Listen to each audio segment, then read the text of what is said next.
Imagine holding a slip of paper that promises to change your entire life.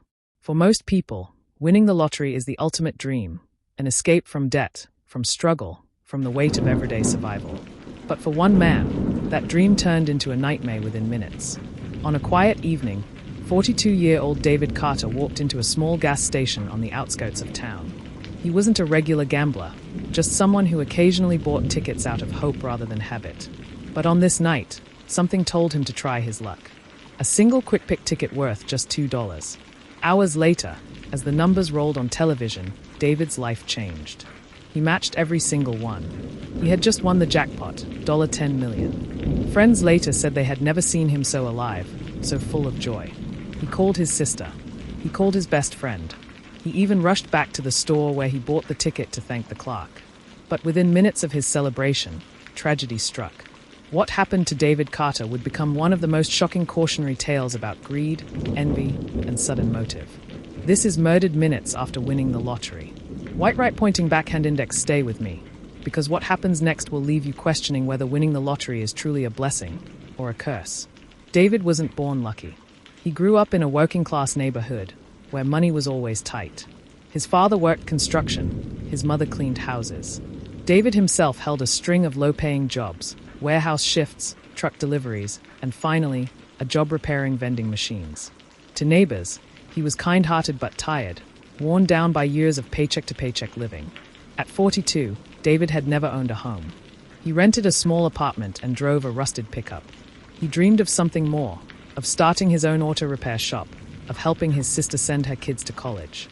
So when that winning ticket appeared in his hands, it wasn't just money. It was salvation. It was everything he had ever hoped for, compressed into a single piece of paper.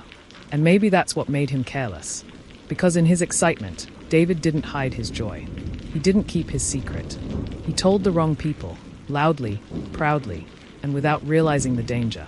White right pointing backhand index, but who was listening? And who saw his joy as an opportunity to strike? After realizing his win, David couldn't contain himself. He ran back to the gas station where he bought the ticket, waving it in the air like a golden prize. Security footage later showed him hugging the clerk, shouting, "I can't believe it. I'm rich." The small crowd in the store clapped, but some stared in quiet disbelief. Outside, he called friends on his cell phone. He even bought drinks for strangers at a nearby bar, proudly announcing his win. In that single evening, dozens of people learned about his sudden fortune. Among them was a man sitting quietly in the corner of that bar. A man who watched David flash his ticket. A man who left without paying for his drink. White right pointing backhand index, that man's name would soon surface in the police investigation. But at the time, no one noticed him slip away. Greed is a silent killer. It starts as envy, then festers into desire, then finally transforms into action. And that's what was stirring in the shadows of David's victory.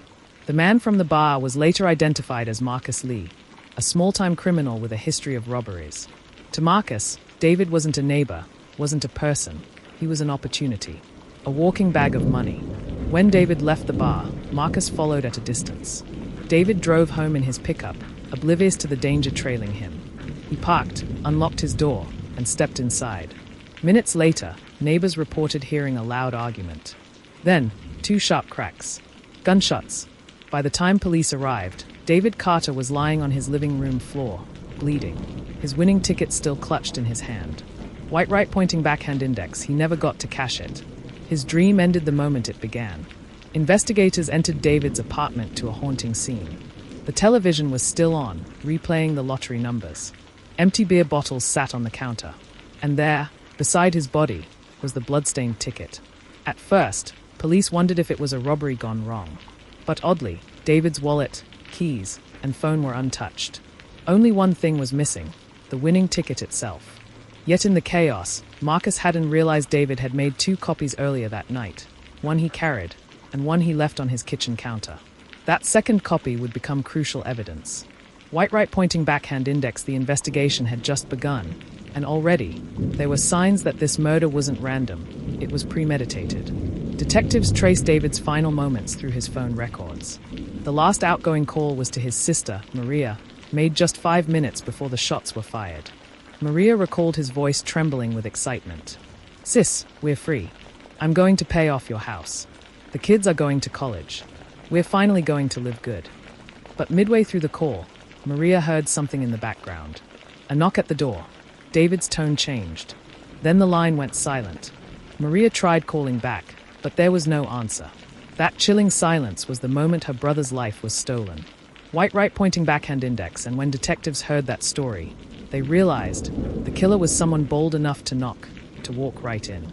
Police canvassed the bar where David had been celebrating. Witnesses confirmed his excitement, his generosity, and, crucially, the presence of a man who left right after David. Descriptions led them to Marcus Lee, a repeat offender with a history of burglary. When detectives checked surveillance cameras around David's block, they saw a dark sedan circling near his home. The license plate matched Marcus. Within 24 hours, Marcus was arrested. But when questioned, he denied everything. He claimed he never even knew David. He insisted he went home after the bar. White right pointing backhand index, so why did his fingerprints show up on David's front door? Interrogators pressed Marcus harder. They showed him the fingerprints.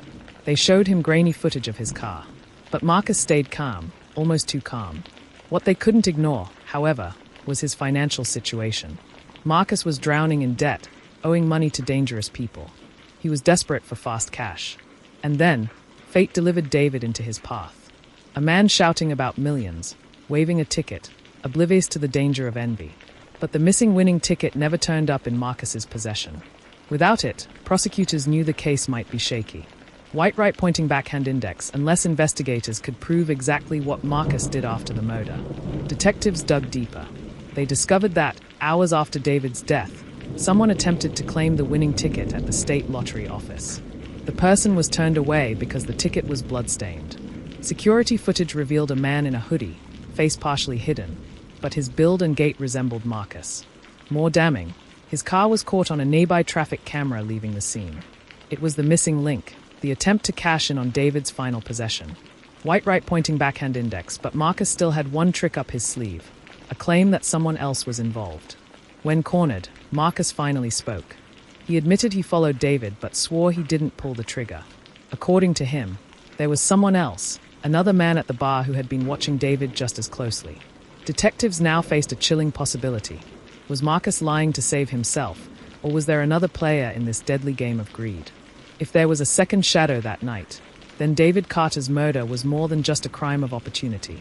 It was a conspiracy.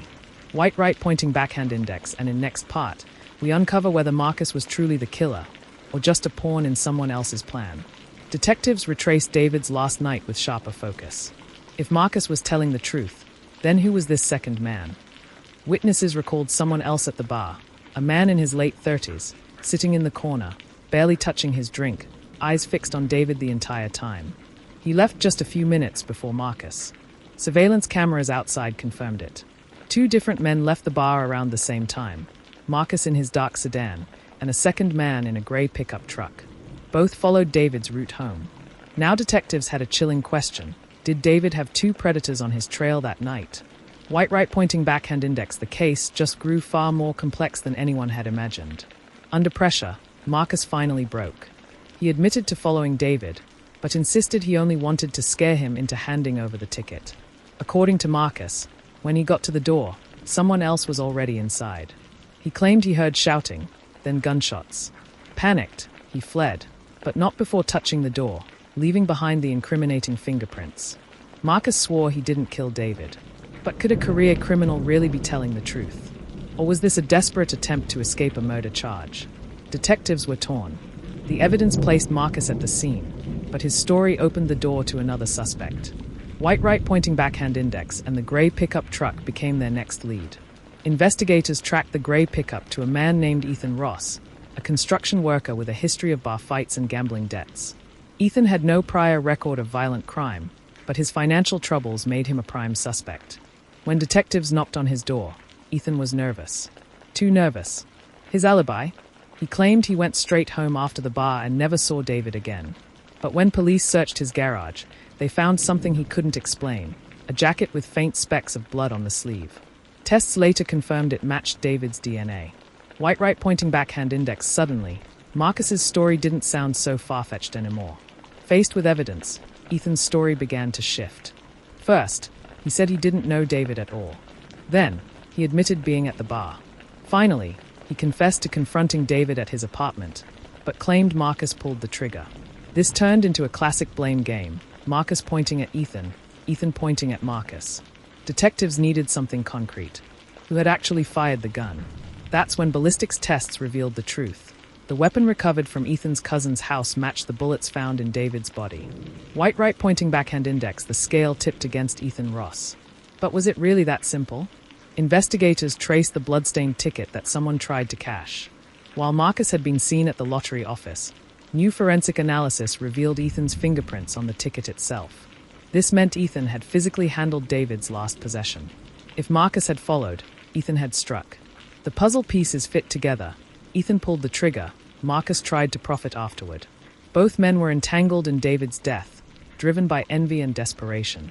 White right pointing backhand index, but in court, the truth would become even murkier. The courtroom was packed when the trial of Marcus Lee and Ethan Ross began. Prosecutors painted them as predators who saw David's celebration as their chance at fortune. The prosecution's star evidence: the fingerprints on the door, Marcus; the blood on Ethan's jacket; the gun linked to Ethan's cousin; the lottery ticket handled by both men. The defense teams, however, played their strategy well. Marcus's lawyer argued he was guilty only of bad judgment, not murder. Ethan's lawyer claimed the police mishandled evidence and that Marcus framed his client. The jury faced a nightmare: 2 men, 2 stories, 1 murder. White right pointing backhand index, and the verdict would shock everyone. After weeks of testimony, the jury reached its decision. Marcus Lee was convicted of attempted theft and obstruction of justice, but acquitted of murder. His fingerprints proved he was there, but not that he fired the gun.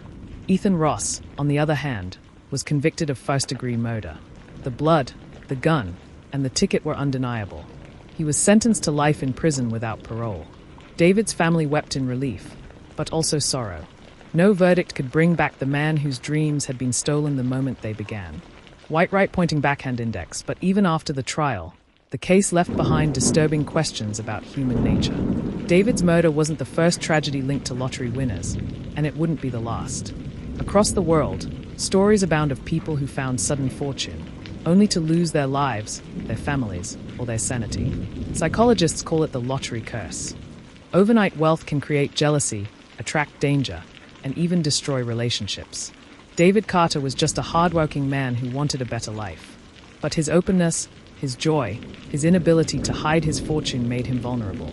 In celebrating too loudly, he unknowingly painted a target on his back. White right pointing backhand index, and his story became a chilling warning for anyone who dreams of striking it rich.